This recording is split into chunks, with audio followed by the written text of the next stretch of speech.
Hey guys, this is Mr. Pilla here. Today is May 6th, I believe. Yes, today is May 6th. It is a Wednesday, and today we are going to be learning about non-renewable energy and fossil fuels. So before we get into this, let's think about energy for a second. We as humans use energy all the time in our everyday lives, right? I'm not talking about the type of energy that you get from eating food. I'm talking about electricity. I'm talking about the energy needed to use your car, right, for transportation. The energy needed for cooking food, the energy needed for heating and cooling, that kind of stuff, right? So we as humans use energy in our everyday lives. Now, where does that energy come from? Well, if we're talking about electricity, that energy comes from the outlet in your wall, right? You plug whatever it is that you're plugging into that wall outlet, and that's how you get your electricity. But where's that electricity come from? Oh, well, I see the power lines outside, and the power lines is where that electricity comes from. Yeah, but, how's it get to there? Okay, well, we know about power plants, right? So power plants are what supply us with electricity. Well, how does the power plant get electricity? Okay?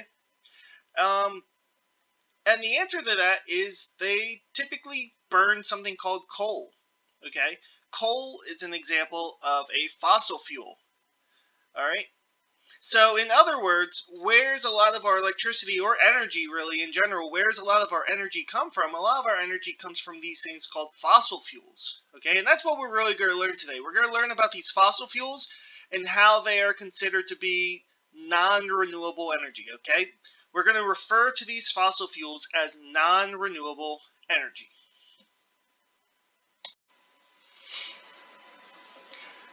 And real quick, let's just talk about what fossil fuels are for a second. So a fossil fuel is a non-renewable energy resource formed from the remains of organisms that lived long ago. So if you were thinking, well, where does the name fossil fuel come from? It comes from the fact that this fuel comes from fossils. What is a fossil? A fossil is the remains of an organism that lived a long time ago. So these fossil fuels are fuels that come from the remains of organisms that lived long ago. Okay?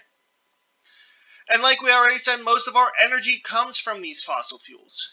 All right, so whether it's for cooking, transportation, manufacturing, heating and cooling, generating electricity, all of our energy needs, or a large majority of our energy needs, come from these fossil fuels. Okay? And the thing is, not all of these fossil fuels are going to supply the same type of energy for us, meaning that we're not going to use each of these fossil fuels universally, okay? So, for example, we don't really use coal to power an airplane, right? We use jet fuel, and jet fuel is a product of oil, okay? We don't really use oil when generating electricity. We primarily use coal for that, okay? So there's a lot of different uses for these fossil fuels and what sort of energy they supply us with, and we're going to talk about that going forward. Now, real quick, there is one more thing I want to point out about fossil fuels before we start talking about each of the individual fossil fuels, is that while these fossil fuels are amazing at supplying us with energy, right, we have all of these energy needs, whether it's electricity for powering your phone or your computer or your iPad or your game system, whether it's transportation, right, whether it's cooking, heating, whatever. I'm sure you couldn't even imagine a life without energy for all of the different things that we use it for, right? While fossil fuels do a tremendous job at supplying us with that energy, there's also a lot of downsides to fossil fuels that we need to be aware of, especially going forward, okay? First of all, the supply of fossil fuels is limited. Now remember, the title of this slideshow is Non-Renewable Energy in Fossil Fuels. Fossil fuels are considered a non-renewable energy source. Well, we never really talked about what non-renewable means. Non-renewable means you have a limited supply of it. It is something that cannot be regenerated quickly, okay? Fossil fuels, we have a limited supply of them. And when they are gone, they are gone. Okay?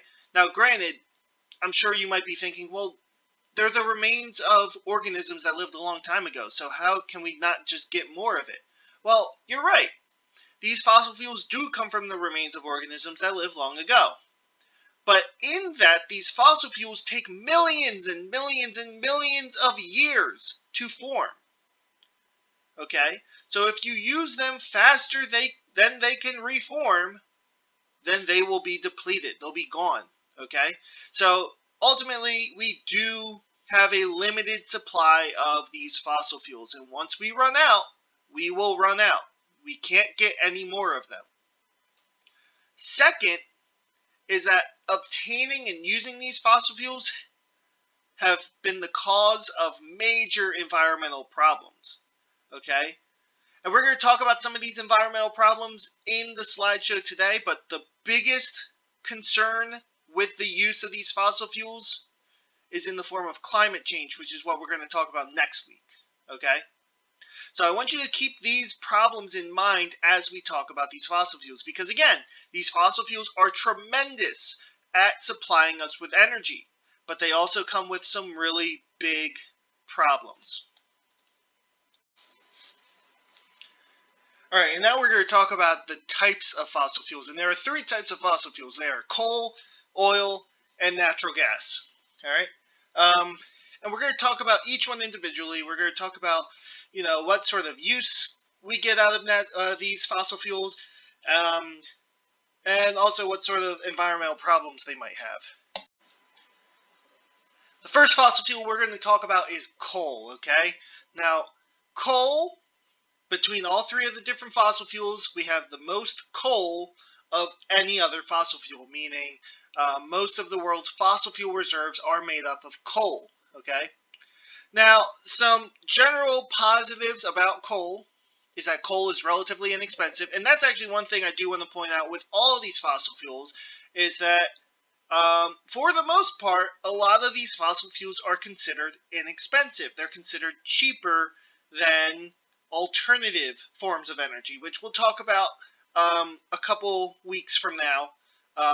But in general, with these fossil fuels, one major thing that they all have as a positive is that they are inexpensive, especially coal. Coal is inexpensive, and it needs little refining after being mined, which means you don't really have to do much with coal to prepare it to be used. Okay, once you mine the coal, it can almost be used right away. Okay. Now, the major thing that coal supplies us with is electricity. Over half of the electricity generated in the United States comes from coal-fired power plants, okay? So the biggest form of energy that is supplied to us by coal is electricity. And here we have the image of a coal-fired power plant, okay? And I want you guys to pay close attention to this part because I do want you to know how a coal-fired power plant works and how we get electricity from it, okay? So I'm sure right now you're thinking, well, how do you go from having these lumps of coal to electricity?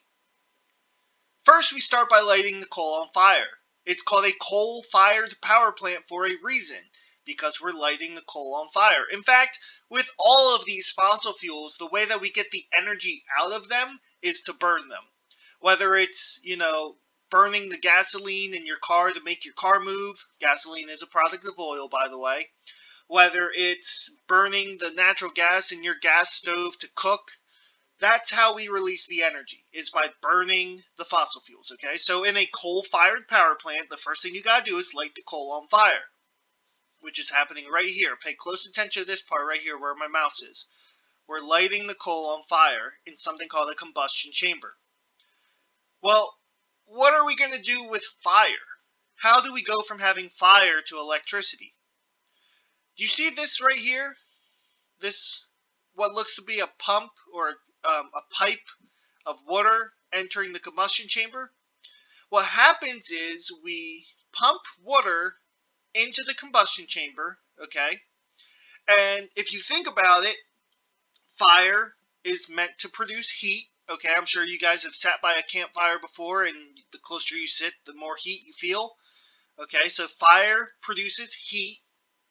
And what happens when you heat up water? Well, when you heat up water, it turns into steam. So the next step in this process is that we're using that fire to heat up water. And that water, when heated, turns into steam. Okay, so what you're seeing here is the water entering the combustion chamber, being heated up, exiting the combustion chamber as steam. Okay, well, why did we just make steam? That steam then travels to something called a steam turbine. Okay, and I want you to think about what a turbine does. What a turbine does is it spins when it's pushed upon by especially wind, right? So in this steam turbine, we're pushing against the turbine with the steam that we just made. By pushing against the turbine with steam, it's forcing that turbine to rotate, to spin. Okay, so what's happening here is that the steam is pushing on the turbine, which is forcing the turbine to spin. Okay, so real quick, let's, backtrack a little bit to get to where we are right now. The first thing we're doing is lighting the coal on fire. That fire is used to heat up water, which turns it into steam. Okay, that steam is then used to turn a turbine, to spin a turbine around. Attached to the turbine is something called a generator, and this is where our electricity is ultimately going to come from. The generator contains a large magnet wrapped around the wires, and when the generator spins, it forms an electrical current. So how do we get that generator to spin? Well, we attach that generator to the turbine, so that when the turbine spins, the generator also spins. Okay, so in this instance, we have steam pushing on the turbine, which is forcing the turbine to spin, and the generator, which is attached to the turbine, will spin with it. When the generator spins, it creates an electric current, and that electric current is then sent out from the power plant to the wall outlet in your house, and that's how we get electricity. Okay? Now, one last step I want to point out, which isn't necessarily part of the electrical making process, but it is a step taken by these coal-fired power plants, is that the steam that we use to turn the turbine is then allowed to condense back into liquid. And then that liquid water, will either be cycled again through this process, or it will be released into the environment. Okay? So real quick, I do want to go over this one more time because it is important that you know these steps. Coal is lit on fire, and that fire heats up water. That water, because it's being heated, is turned into steam. That steam then turns the turbine, which forces it to spin. The turbine is attached to a generator, so that when the turbine spins, the generator spins. And when the generator spins, it forms electricity. And the steam that we used in this process is then condensed back into liquid water to be either reused or released into the environment. Down here you see a YouTube link. If you get the chance, watch this YouTube video. It explains this entire process of generating electricity. And as I said before, even though all of these fossil fuels do an amazing job at supplying us with energy, they all come with some flaws. For coal, part of the flaws come from the way that we obtain the coal and also from the burning of that coal. So the way that we obtain coal is through mining, okay? And a lot of times, because mining takes part underground, a lot of the underground mining doesn't necessarily cause too much environmental issues, but sometimes we have to remove whole mountaintops or whole land masses and able to reach that coal. And think about, by removing those land masses, those mountaintops, think of all the habitats that you're disrupting in this process. So that's an environmental issue with coal. Another one is when you're mining for coal, you get a lot of waste rock, okay? A lot of stuff that you're not trying to get, and you just kind of mine it out to get it out of the way. If that waste rock is not properly contained, a lot of the toxic chemicals that come from that waste rock can be leached into nearby bodies of water, and now you have polluted water. Okay? So those are some issues with the way that we obtain coal. Coal also varies in quality. Okay? You can have high-grade coal or you can have low-grade coal. Either way, both stuff, when they burn, they let off pollutants into the air. The higher grade stuff is going to release less air pollution, okay? The lower grade stuff is going to release more air pollution because it's more full of sulfur, okay? So you might be thinking, okay, then let's just burn the high grade stuff. Let's not burn the low grade stuff. But remember, I told you that these fossil fuels, we have a limited supply of them. So it's not like, we're free to just burn the higher grade stuff. If we run out of the higher grade stuff, we're going to have to resort to burning the lower grade stuff as well. Okay, so that's something that you really need to think of. All right. So that's coal. That's all we're going to talk about with coal. Let's move on to oil. When learning about oil before, you might have heard it be called by the name petroleum or called by the name crude oil. Okay? The reason that it has those other names is because prior to being able to be used, oil needs to be refined. Okay? It's not like coal where you pretty much take it out of the ground and it's ready to be used. Oil, you got to do some work to it. You got to process it a bit before you can use it. Okay? And that name, crude oil and petroleum, is the name that we give it prior to it being, whatever it's honestly used for. The interesting thing about oil is that oil can be used in a number of different ways other than just a fuel source, okay? Anything that is made from crude oil is considered a petroleum product. An example of this is plastic. So the plastic water bottle that you're drinking out of right now is considered to be a petroleum product. Other petroleum products are gasoline, jet fuel, any sorts of those things. And even though we do use petroleum or oil for a number of other, products, it still does account for 45% of the world's energy use. Now again, like any other fossil fuel, oil comes at a cost to the environment. Okay? First of all, when petroleum fuels are burned, they release pollutants, okay? And much like every other type of fossil fuel, you need to burn it in order to get the energy out of it. And when you burn the fossil fuel, it releases air pollution, okay? And that air pollution can be a number of, different issues pertaining to the environment. Now, the interesting thing about, especially when it comes to burning oil, is that there have been a number of advancements in technology that have reduced the amount of pollution caused by the burning of oil. For example, catalytic converters, okay? For those of you guys who know cars, okay, and have, taken apart cars and you know all the different parts of cars, I, for one, am not necessarily one of those people, but I do know about the catalytic converter, which is towards the end of your emission pipe, okay? And what it does is it filters out the emissions before the car releases those emissions, all right? So the catalytic converter is an example of something that we have developed to try to reduce the pollution being emitted from the burning of oil, but still, there is plenty of air pollution that still comes from the burning of oil, okay? One major concern that we have to think about when it comes to obtaining that oil is the potential for an oil spill, okay?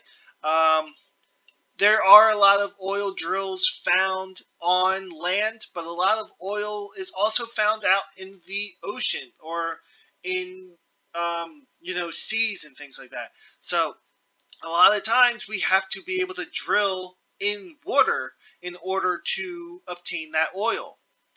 And a big concern for that is if you happen to have an oil spill on an oil rig out in the middle of the water, a lot of that oil is going to pollute the surrounding environment, the surrounding water ecosystem, okay? An example of this is the Deepwater Horizon, which you guys might not necessarily remember this. You might have been a little too young during this time. But this was an oil rig found out in the Gulf of Mexico.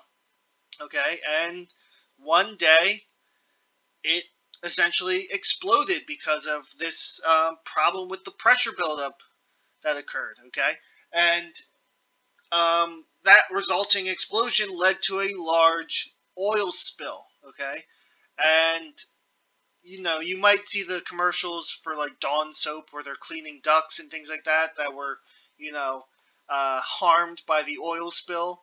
But this truly did happen.